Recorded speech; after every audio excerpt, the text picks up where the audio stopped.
What's going on, YouTube? It's your boy, CamATL, and welcome back to another NBA High Five video with your boy. Drop a like down below because I already know you're going to love it. Subscribe to the channel if you haven't already, and comment anything in the comment section to enter your name into the $50 giveaway that I do every single week on this channel. Thank you guys for joining me as always. If you're new, I pretty much whip up a little high five, a core five of guys that I like at the beginning of the day. Remember, I study this stuff all day. Things could change as the day goes on. Injury updates come out and stuff like that. Obviously, things could change. But as of right now, with what we know at this moment, I'm going to give you guys my core five to get you started on the slate and get you on the right track. Greenlightdfs.com to join the squad. As you can see, I am doing it on using my Greenlight optimizer once again. We are going to do Draftkings core, and then we'll look at Fanduel, touch on a few plays there, and then go to Yahoo real briefly as well. So let's go ahead and get straight into this. Starting off, my stud that I love is Giannis Antetokounmpo. All right, Giannis has just been, when it comes to cash games especially, which you guys know what I like to promote. You know what I mean? At the end of the day, I've been playing DFS for a long time, and I realize what the normal person who plays DFS, the regular 9 to 5 working American, what contest they should be entering. At the end of the day, I understand how exciting it is to have a chance at getting a takedown in a GPP. So I understand if you want to throw a couple cheap GPPs in. You know what I mean? If you want to play a couple GPPs just to have that upside capability and that potential. But most of your bankroll that you do play on a daily basis, which should be about 10 to 15% of your total bankroll. I mean, you can work it up to 20% if you want to too, but 10 to 15 to 20 range, 20 and under per night of your total bankroll that you have. Okay? Don't ever go 50% or higher on a single night. All right, just keep it kind of in check regardless, okay? When we were on 13-day streak and 14-day streak, I kept reminding my people every day, I understand that we are like winning every night damn near right now, but that does not mean to change the way you bet. Do not go all in. Do not bet like 80% of your bankroll. Keep your bankroll management in check, and that's what I mean by bankroll management is regardless, in DFS, there is one thing that you cannot control, and that is injury. Okay? Let's say you're on a huge streak and you've been killing it and you're feeling confident and you go all in and then your guy gets hurt. And then you're just screwed. You just threw all your money out for no reason when you could have just kept your bankroll management, taken your profit, and ran with it. All right? So, anyways, I got off onto a sidetrack, but Giannis is in a fantastic spot here against Minnesota as long as Minnesota keeps this game fairly competitive. But the same reason I liked Giannis last time, I like him here against Minnesota. The matchup is fantastic, and yes, the game could possibly get out of hand, but if it gets out of hand, it's because Giannis has hit his 60 or so. I have him projected at about 66, so I have him projected at 6x. He's been a staple in cash games lately. I've been playing a ton of Giannis. He has been super duper safe. He just gives me a solid floor. And at the end of the day, it always comes down to what kind of value that you have on a slate to determine like where you want to spend your money, okay? And Giannis is a guy I'll spend on because we do have some solid value, and I'll talk about him right now. All right, it's Saban Lee. All right, so when everybody went Dennis Smith, same with me. I did too. Because at the end of the day, all of the information that we had was leaning towards Dennis Smith being the guy there. He did get the start and everything, but Saban Lee ended up being the one that was hot and ended up being successful in that situation. And Saban Lee is projected again for around 30 minutes or so. Okay, so I'm expecting around 30 or so minutes. And with those type of minutes at only 3-2, he's damn near locked. Okay, the matchup against Orlando is a good one. He's only 3-2. I have him projected at 24.4, which is easily value. He's going to crush it. He has the upside of 10xing. Love Saban Lee, and because we have a value like Saban Lee on this slate is why I love Giannis so much, because at the end of the day, he has one of the higher upsides on this slate. Now, if you want to get off of Giannis for like a James Harden or something, I completely understand. The only reason I'm not spending for James Harden is because I really, really, really do like my boy Kyrie Irving today. I love Kyrie Irving today, and he's shooting guard eligible, which is pretty cool. I love that he's shooting guard eligible, which is cool for roster construction and stuff. But Kyrie Irving, I really love him. We're getting him under 9K. Even if we round them up to 9K, we need 45 for 5X. You know, 5X is where my base is. That's kind of where I want my guys to get as a floor. So I'm hoping for about 45 here. And against Sacramento, the spot is on. Okay. When it comes to games on this slate, I would love to get exposure wherever I possibly can. And on the Brooklyn side, Kyrie is just too cheap, in my opinion, not to play Kyrie in this situation. As of right now, I love my boy Kyrie, and this is the reason why I'm not going Harden, because I want to choose one of those guys preferably, and Kyrie's my guy. So Kyrie at 8-8, I really, really like him, but that doesn't mean I don't like James Harden. Okay, at the end of the day, I do have James Harden projected at 59.49, so almost 60. Okay, but it's just he's only 300 less than Giannis, and I do have Giannis slightly higher.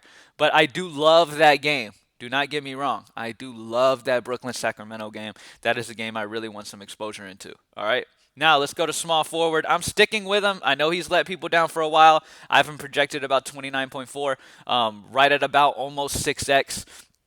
Kevin Huerter is a guy who was pretty damn consistent for most of the year, has some upside of that 45 plus type of games that he's had a few times. But the main thing here is, yes, he has not been very good last 4 games. 20 Draftkings points, 16, 14, 19. But the plus side is this dude gets 35 minutes plus on average.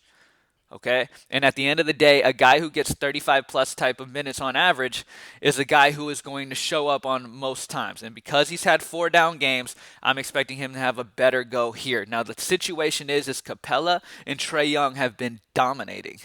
You know what I mean? Trae Young's been playing very, very good. So it's taking away some shots from Huerter right now. But I really like this spot for Kevin Huerter. I'm going to stick with it. At the end of the day, that price is a little too cheap for me. Like I said, I feel pretty good about a 25. You know what I mean? I feel pretty good about a 25. Kevin Huerter played 28 minutes off the bench earlier this year against Cleveland and got 32. Okay? With him in the starting lineup here, playing way more minutes now. I love Kevin Huerter. I think he's a solid option. Don't hold me to it because he has been bad, but I'm thinking he drops a 30 piece. All right? Next up, let's go ahead and talk about my boy, Cedi Osman. Now, this Cleveland team is super thin right now, okay? They are the thinnest team on the slate, okay? So they are thin. They need guys to step up, and Cedi Osman has been a guy who's been doing so. I'm expecting around 35 minutes. If you look at his last 4 games, 28, 38, 32, 25, okay? Even if he does what he's been averaging, that's close to what I would want from him, okay?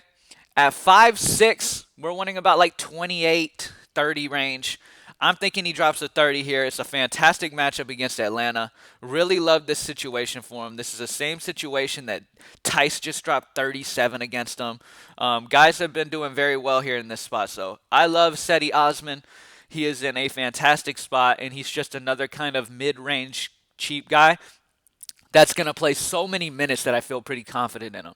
Okay, when it comes to my cheap plays and my kind of mid-range-ish plays, I really take their minutes highly into consideration, okay? Because if I can get, I don't want a guy whose minutes fluctuates too much. I want a guy who I can feel pretty damn confident is going to get a good amount of minutes. And Cedi's one of those guys. I really highly expect him to play some very good minutes here. So I like Cedi Osman. I also like Garland in that game. You can go Jarrett Allen, but Clint Capella is a monster down low. He is pretty good defensively. I do like Clint Capella on the other side. He's under 8K. Let's just take a look at what we got here. Let me just go by projection. All right, I do have Luka up there. Obviously, pay attention to Porzingis. That's going to be a big deal. Willie Cauley-Stein is going to pop. But Kleber is already most likely going to miss because he left yesterday's game. So with Kleber being out, that's going to be a bump to some guys. So pay attention to that. Maybe Tim Hardaway gets back in the starting lineup or something. I don't know, but pay attention to what that situation ends up being, and that'll be a solid spot to take advantage of, especially if Porzingis misses on top of Kleber also being out. So pay attention to Porzingis for sure. Next up, let's go ahead and just move on to, let's check some value real quick. Let's check some value. See, Willie Cauley-Stein, if Porzingis, right now this is if Porzingis was to miss, okay? I have him as if he was to miss. I have him projected pretty damn well. Tristan Thompson is sticking out to me. He's been playing fantastic. Dallas has been struggling against bigs lately, so Tristan Thompson's a solid option here. I have him projected around 25.9, not around, exactly at 25.9. So yeah, I love Tristan Thompson. As I said before, I like Darius Garland. As you can see, I have him projected around 6x. So Garland's a solid option as well. Zeke Naji, he's a solid option as value at 3-1, 18.5. I do like Naji. I think he's solid. He's been starting for Denver. He's not a huge fantasy point per minute guy, but Naji can be a decent value at the end of the day. Let me see something real quick. Let me see how his minutes have been lately. All right, so Najee played 30 minutes in the last game, only got 11. So that's what I mean by his fantasy points per minute. It's not very good. So you are taking a stab on him, hoping he has one of those outlier rare games where he actually performs while he's on the floor. You have to understand, Najee getting into the starting lineup, I mean, you kind of rather a guy like that to come off the bench and get some solid minutes, because when he's sharing the floor with Jokic and Jamal Murray, who's been balling, and these other guys, like, it's taking away from his production. So Najee at 3-1, I have him at 18.5 for GPPs. I like taking a stab at him at times. That's why I have him projected where I have him there. Who else? Brook Lopez is solid. Bruce Brown is a solid value. All those guys. So let's go ahead and talk FanDuel real quick. I still have that one up from yesterday. Let me clear this out. All right, here we go. So, over here on FanDuel. So, as you can see, Giannis is normally a guy, like, especially if I love him over on DK, I have to love him over on FanDuel most of the time. So, Giannis is going to be a core piece for me today on FanDuel most likely. When it comes to this, let's sort by value. Let's look at what we got here. Love Darius Garland at 5'9". He is much cheaper over here on FanDuel. Really like Garland's situation. Like I said, I have him projected really, really well today. Jalen Brunson is if Porzingis misses. Like I said, right now, I'm probably going to edit it and act as if Porzingis is in. I'll probably edit this after the video. Because Porzingis missed last game, I would expect him possibly to come back this game. So I'm going to edit that and bring it down some, him and Willie Cauley-Stein. But as of right now, that's why Jalen Brunson's projected. That's what I would expect from him if Porzingis misses. All right, because Jalen Brunson's been doing pretty damn well with him out. Monte Morris is a solid value at 4.7. Let's check these other positions. Let's see where we got value in general. Let's sort just by overall. DeAndre Jordan I have ridiculously projected right now. It's because that game feels really, really good for GPP potential. All right, that's why I have him projected pretty high, because I want him to pop in people's lines when they're optimizing a ton of lineups. I want him to pop a good bit on a regular basis. Now I'm going to bring it down from 39, but obviously he's not going to get 39. But I'm saying, when it comes to this game, I love the upside potential on this game in general. So I have him pretty high. Let me see. But I am going to bring him down. Let's see. We got Jaden McDaniels at 3.8. That's value option. Let's see center. Let's look at center and choose what centers we're feeling. At center, Jarrett Allen 7.6. Clint Capella 8.2. Enes Kanter 6.9. Robin Lopez 4.2. Tristan Thompson's 4.8 as a value center if you want to take a value center. Vooch is 9.9. He just dominated this Detroit team because they just don't have anybody down low to stop him at all. Yeah, let me just put a third core guy in here. Who am I liking as like another core piece? So with me expecting Kleber to miss, maybe we take advantage at that position. Or maybe, Brunson's another guy who might get into the starting lineup with Kleber out. If Kleber ends up being out. I'm just expecting him to be an out because of whatever. Chris Middleton's a very solid option. 7.2 seems pretty damn cheap. I have him around 41. Malik Beasley on the other side of that game. 6.5. You know what? Look. At the end of the day, I feel like my boy Chris Middleton's just too cheap over here. 7.2, he just feels a little too cheap over here. I haven't projected over 40. I mean, he feels pretty good to me. So Garland, Middleton, and Giannis is kind of the three core guys that I'm looking at on FanDuel. When it comes to value, obviously, you're going to have some solid options. Willie Cauley-Stein's going to be a solid value if Porzingis misses, so keep an eye on all of that, all right? On Yahoo, let's check Yahoo out. Let me check our core out from yesterday. Boom, boom, boom. All right. So, over here on Yahoo, let's look at value options. Willie Cauley-Stein is only 10 if Porzingis misses. Dorian Finney-Smith is only 10. if Porzingis misses. Quickly's a solid value. Monte Morris is only 11. So we've got some solid values over here for this slate. Let's see what we're looking like here. Let me see who sticks out to me the most. Oh, Saban Lee. Oh, matter of fact, how much was Lee over here? Saban Lee is 5K over here on Fanduel, so they bumped him up a little bit on Fanduel. But yeah, on Yahoo, Saban Lee needs to be in there at only 12 for a show, for show. I'll probably stick with Giannis, honestly, over here as well. James Harden's $3 less than Giannis, so if you need some money, that's fine. Let's see. Let me sort by value again and get this final piece. Let's see what we got here. I do like Brook Lopez against Minnesota. Minnesota has struggled bad against centers. That's been definitely a spot that you can attack for sure. Saban Lee is a fantastic option over here. Nerlens Noel at 16. I do like that. Nerlens Noel and Horder were kind of battling amongst each other to see who made the high five.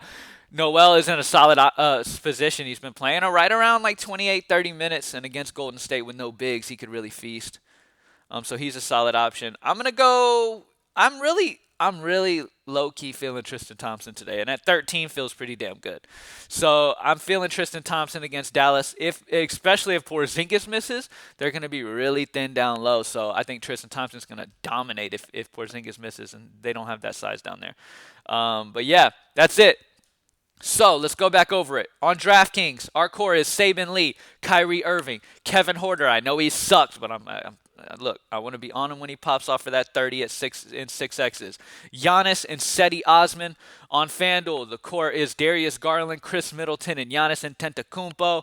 On Yahoo, we have Saban Lee, Giannis, and Tristan Thompson as some really good options over there. Jamal Murray pops for me as well at only $33. Jamal Murray has been just ridiculous. All right, so just keep him in mind. And that's about it, y'all. Thank you guys for joining me as always. Greenlightdfs.com to join the squad. We got another W last night. Let's keep it going, man. Let's streak this week. Greenlightdfs.com. Join the squad and try out the Greenlight Optimizer. If you do get a package, make sure you spend some time, enjoy the optimizer, and make some GPP lineups if that's what the sort of kind of thing you're into. All right. Thank y'all for joining me. I'm out.